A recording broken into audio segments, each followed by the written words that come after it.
Ozzy Osbourne, the legendary frontman and songwriter of Black Sabbath, and then the steward of an incredible decades-long solo career, died July 22nd, 2025, less than 2 weeks ago. The popularity of a celebrity astronomically leaps upon his or her death. Ozzy, no different. For at least a week after, you couldn't walk into even a Whole Foods without Black Sabbath or some of Ozzy's solo work playing. The guy, by any stretch of an imagination, yours or mine, was a rock and roll goat. Greatest of all time. His voice was utterly distinctive. No one sang like Ozzy.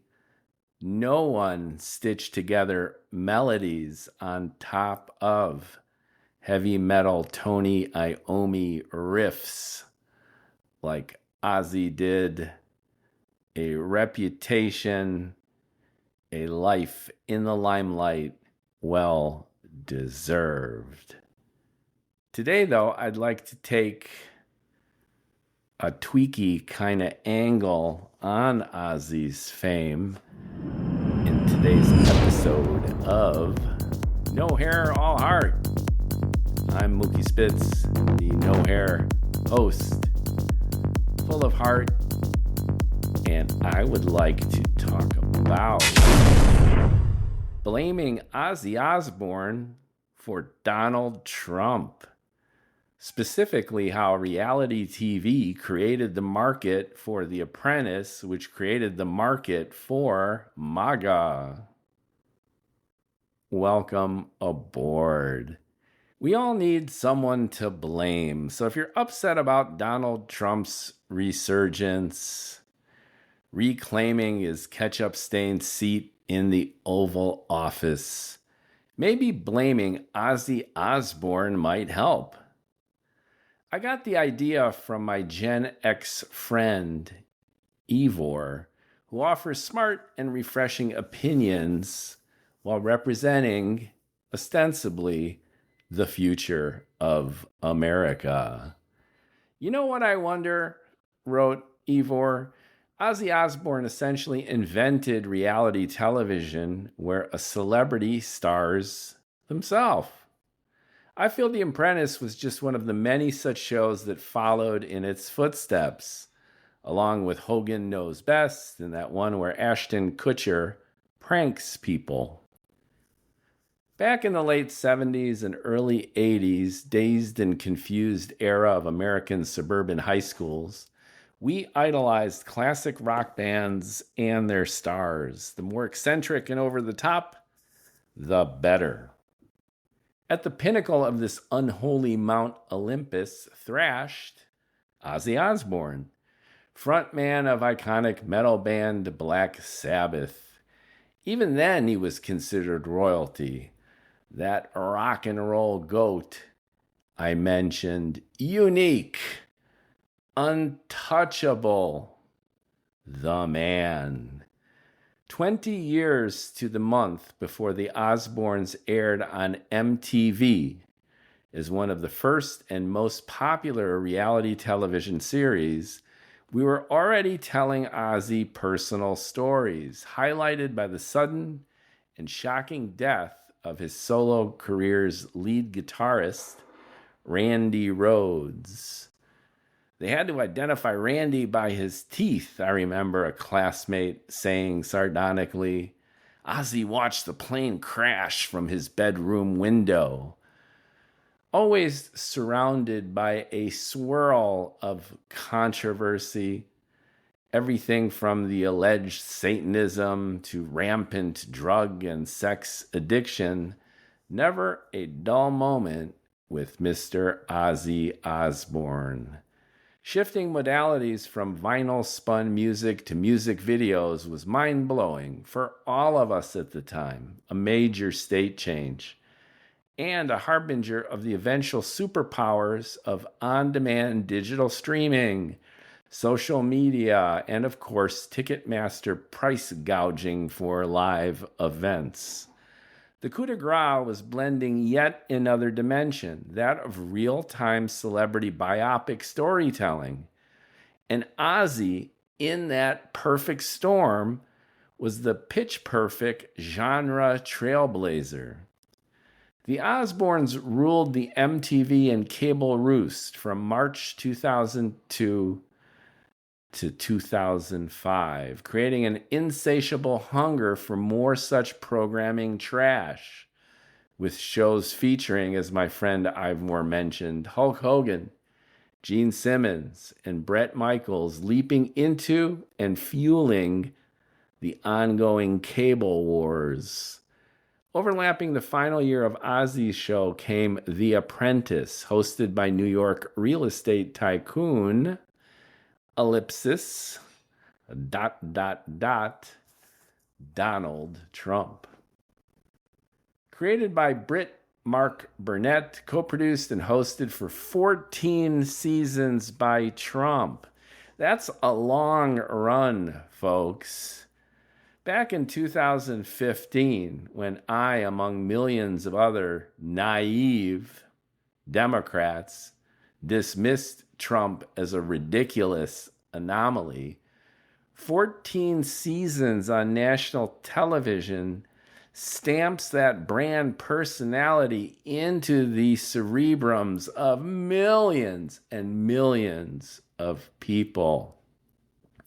That business mentoring show was not only a major hit, but synonymous with the Donald's brand. His signature "you're fired" epithet epitomized the macho, charismatic, take no names, apex predator, entrepreneur, and billionaire who made real the art of the deal. Perception is reality in marketing, advertising, and especially television. Gore Vidal once made that oft-quoted snark, "I never miss the opportunity to have sex or appear on television."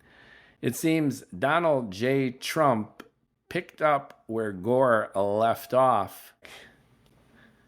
Fired in 2015 after Donald first made the racist and anti-immigrant remarks that would in turn catapult him to the presidency of the United States of America, and did so again in 2024, others tried to replace him on that show after he became our president and failed. Not even Arnold Schwarzenegger and Martha Stewart could put the pedal to the metal in a way that kept viewers glued by the hype, insults, and bullshit. The Apprentice was Trump, and Trump was the star of The Apprentice. No one could replace him because, like Ozzy Osbourne, he was irreplaceable. Ozzy went on to launch an amazingly successful solo career, as did Donald J. Trump. The qualities that millions of viewers loved about Trump on the show are the same ones millions of voters loved about Trump in the voting booth. That was self-evident even at the time, yet considered unbelievable by America's left, who felt that TV was one thing and bloviating bullshit could not stick in an arena where there was at least decorum. We were so wrong. The boundary between reality television superstar and political candidate proved to be zero. His fans not giving a shit whether or not what they're seeing is scripted, genuine, or self-serving, either on television in a show or on television running for president and now being president. The audience seeks entertainment first and foremost, then and now. So you can go ahead and blame Ozzy Osbourne for spearheading reality TV, and then the Brit for Trump's meteoric rise on The Apprentice to become a household name that in turn propelled him to the presidency. But that's like claiming nepotism is the reason Nicolas Cage is starred in a million movies. Luck and circumstances help, but character, as Heraclitus wrote, is destiny. But go ahead and do it anyway. Since the candidate that we saw pontificating from a McDonald's drive-thru, DJing for nearly an hour at a town hall, talking about Haitians eating pets and the size of Arnold Palmer's dick, while encouraging the use of the military to take out his enemies, and now, in power, is doing everything that the left feared he would, in droves, unabashedly, shamelessly. Our 47th president of the United States is more Ozzy than Ozzy ever was. Talk about paranoid. We'll miss ya, Ozzy, and we loved ya for all your excesses. Now we got Donnie, and maybe that is the biggest prank and biggest joke of all. Ozzy's final curse with his echoing crazy train laughter. Thanks for listening. So long, Ozzy. And thanks for all the metal.